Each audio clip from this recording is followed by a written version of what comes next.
अब हमको ये समझना है कि ये मन है कौन सा पदार्थ, ये क्या है मन।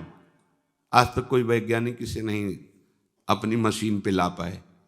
जैसे एक्सरा होता है, सीटी स्कैन होता है, अल्ट्रासाउंड होता है, आज तक किसी ने मन का किया भाई ये झलक रहा है मन, यहां से थोड़ा क्रिक हो रहा है मन, कहीं आज तक किसी ने ये वैज्ञानिक की नहीं है, ये योग की, ये योग की वृत्ति से इसको पकड़ा जाता है।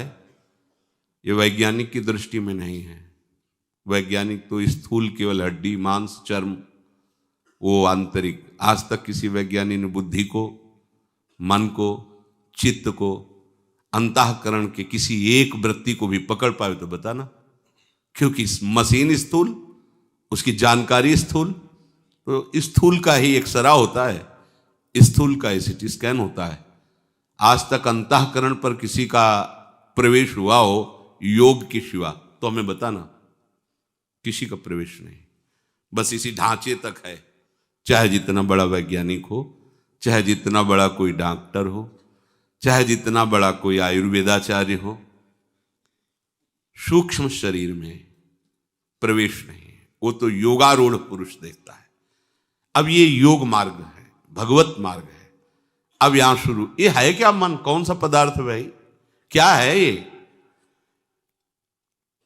ये कह रहे हैं कि तुम्हारे जड़ शरीर और परमात्मा आत्मस्वरूप, इसके बीच की एक आकर्षण शक्ति है, बड़ा विलक्षण है ये। इसे ना आप जड़ ही कह सकते हो, ना इसे चैतन्य ही कह सकते हैं। आप इसको ये भी नहीं कह सकते कि जड़ है। आनंद का पूर्ण मूर्तिमान स्वरूप इसी में प्रकट होगा। आप इसे चैतन्य भी नहीं कर सकते क्योंकि प्रकृति से है। मना कष्टान इंद्रियाणि प्रकृति स्थान कर्षति। इसी से बंधन और मोक्ष है, इसी से।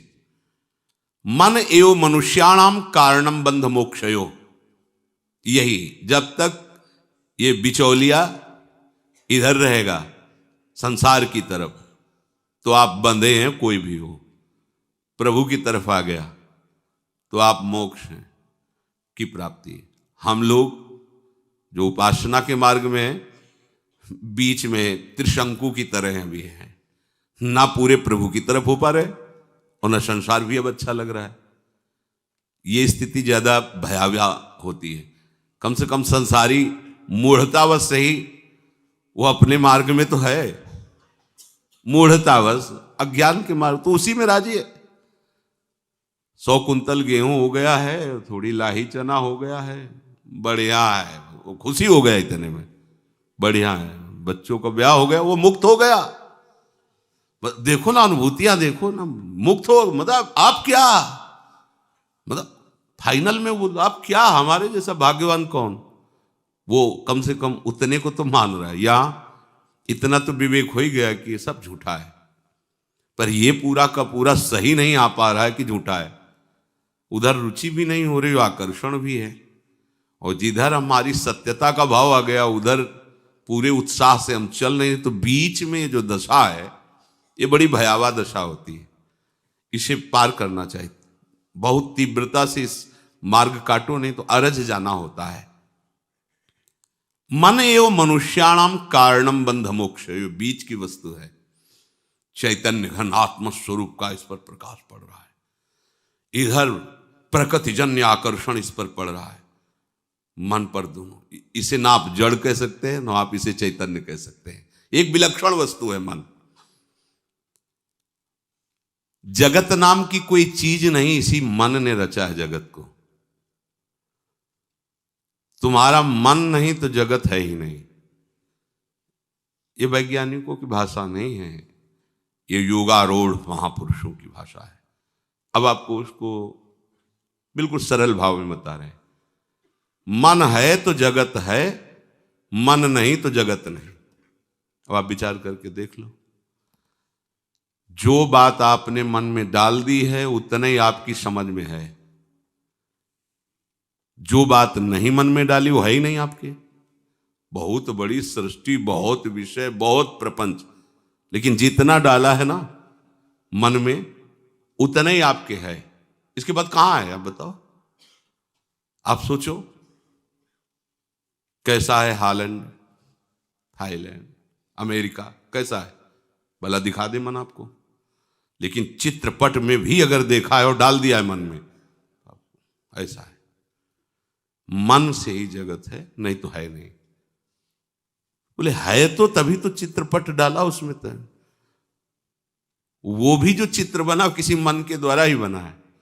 वो भी जो बना स्थान जिसमें चित्र में डाला गया, वो भी मन के द्वारा ही बना है। कैसे? बोले जैसे स्वप्न में शरीर स्थूल पड़ा हुआ है और स्वप्न में पूरे का पूरा संसार रच दिया इस मन ने। मन ही अस्त्र बना, मन ही मारने वाला बना, मन ही मरने वाला बना, मन ही बचाने वाला बना, मन ही खाने वाला बना, मन ही खिलाने वाला बना।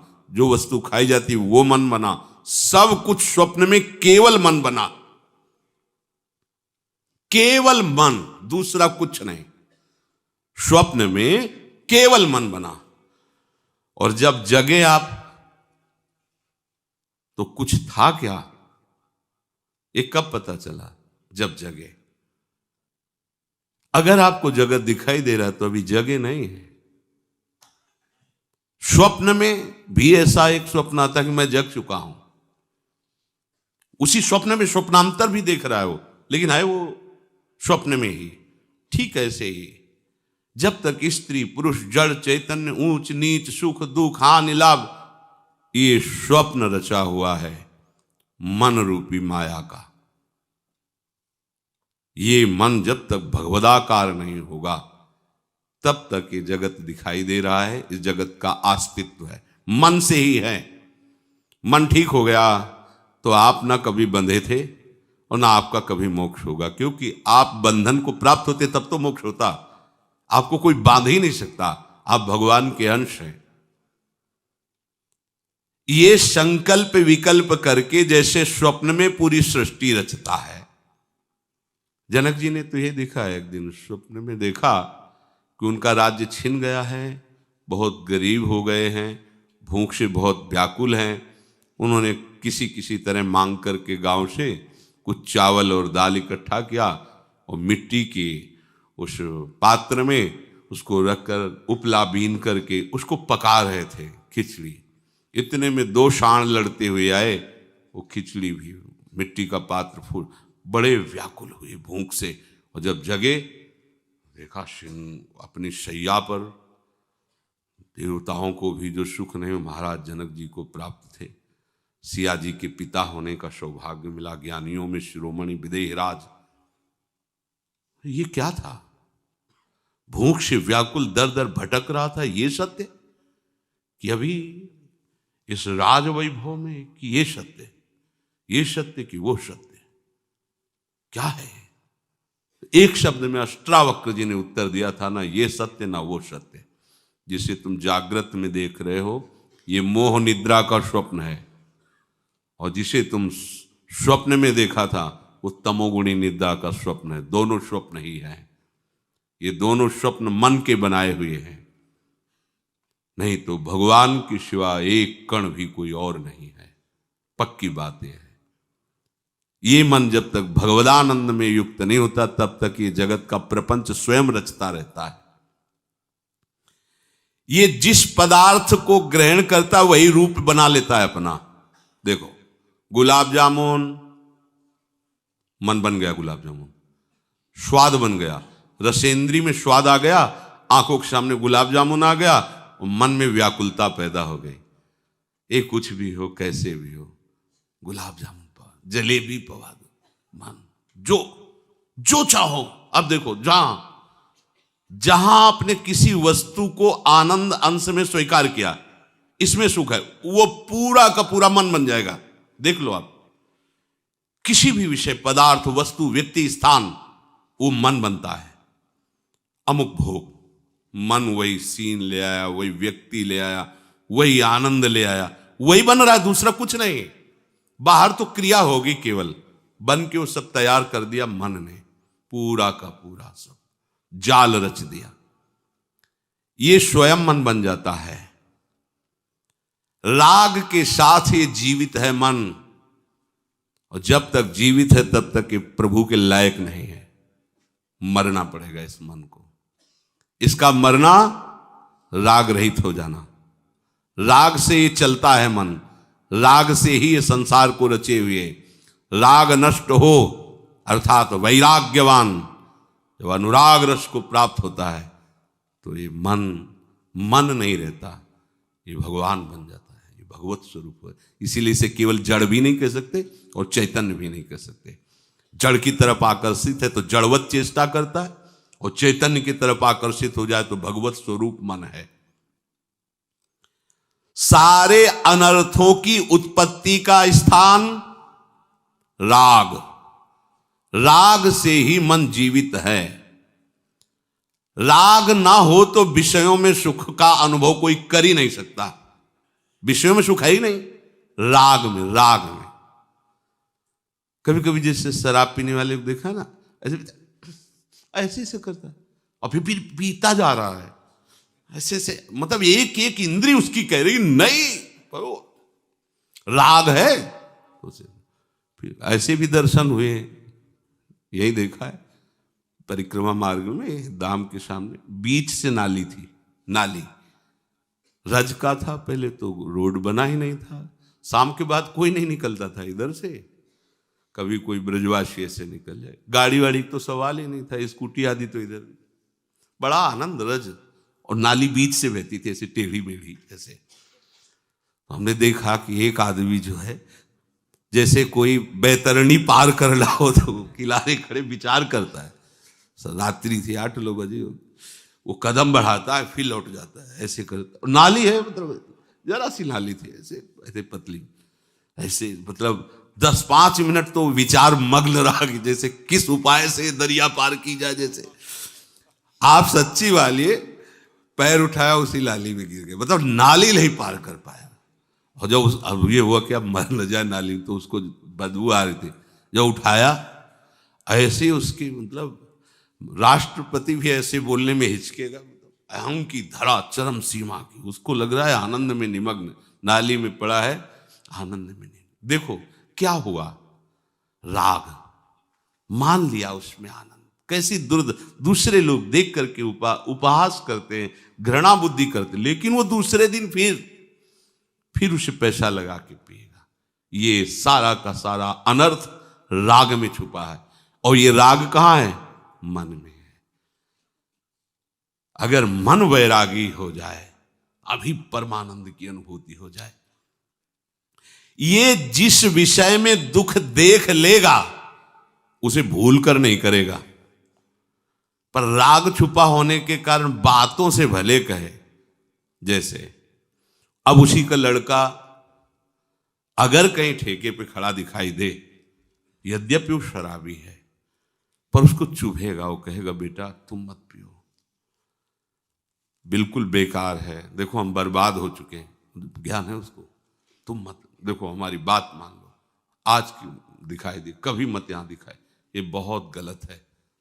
पर वो खरीद के पिएगा, फिर दुर्दशा को प्राप्त होगा।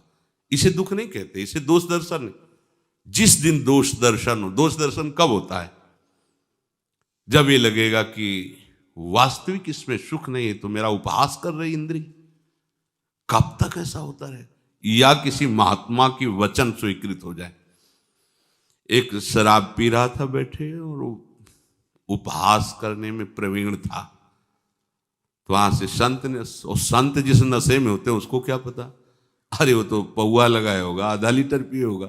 संत तो परमानंद को पिए हुए हैं, वो मस्ती से जाए तो बोले बाबा लगा ले थोड़ी, जीवन बर्बाद किए घूम रहा है। तो नजदीक आए और ऐसे बोले बेटा, ओहो तुम्हारे भाग्य को मैं पढ़ के देख रहा हूं, तुम तो 7 दिन में मर जाओगे। गिलास रख दिया, वो संत हैं, उनका नशा अलग नशा है। बोले बेटा पक्का, भगवान को साक्षी करके कहते हैं हमारे वचन मिथ्या नहीं है, 7 दिन में तुम मर जाओ। वो नशा उतर गया उसका, चरणों में महाराज क्या? बोले बेटा एक उपाय है, अगर तुम गोविंद गोविंद गोविंद गोविंद ऐसा शुरू करो तो तुम्हें दुख नहीं होगा, तुम भगवान को प्राप्त हो जाओगे। और हो सके तो शराब मत पीना, 7 दिन में तो मर ही जाना है। वो कभी नहीं पिएंगे महाराज। घर गया, किसी से बात नहीं किया, कमरे में गोविंद गोविंद गोविंद गोविंद, खाना पीना मैंने मर ही जाना है, साथ में गोविंद गोविंद गोविंद।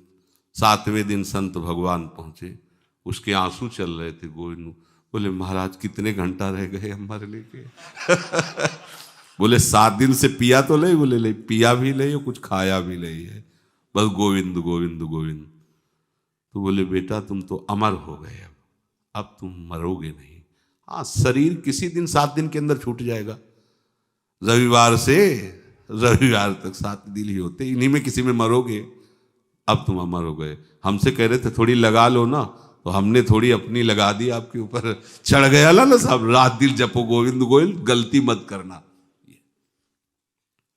या तो मृत्यु जनित दुख का आभास हो जाए तो हर चीज आप छोड़ सकते हैं।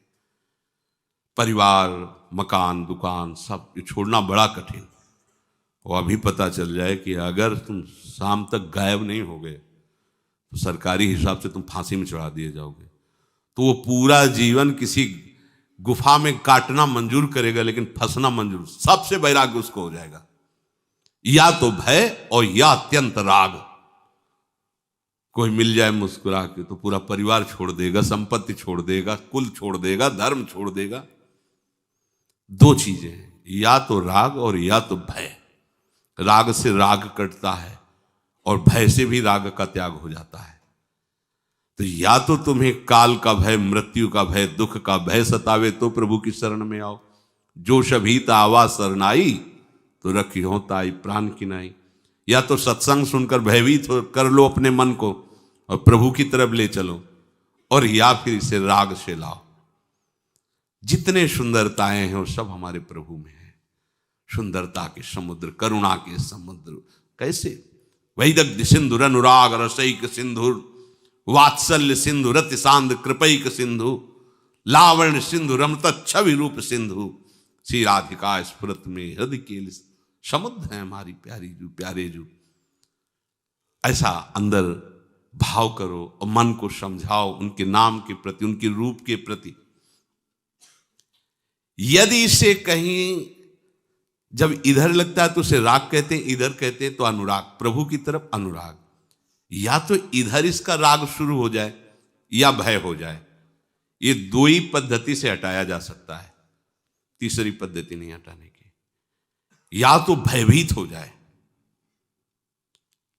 ये कुछ ऐसा कोई विश्वसनीय आदमी से भय से मिले तो ये संभल सकता है, बड़ा चतुर है। अगर सत्संग में थोड़ा भय लगा कि हम गलत हैं तो माया 12 से पार्षद भेज देती कि पूरे सत्संग पर पोछा लगाए। बाबा जी लोग हैं तो बोलेंगे इसे, मौज लो यार, एक घूंट लो तुम्हें हमारी कसम, अरे तुम मर जा, हम नहीं पिएंगे कसम। ना संत की मानना, ना बड़ों की मानना, ना गुरु की मानना, तो मन कैसे भयभीत हो? किसी को एक पर विश्वास हो जाए। ये मन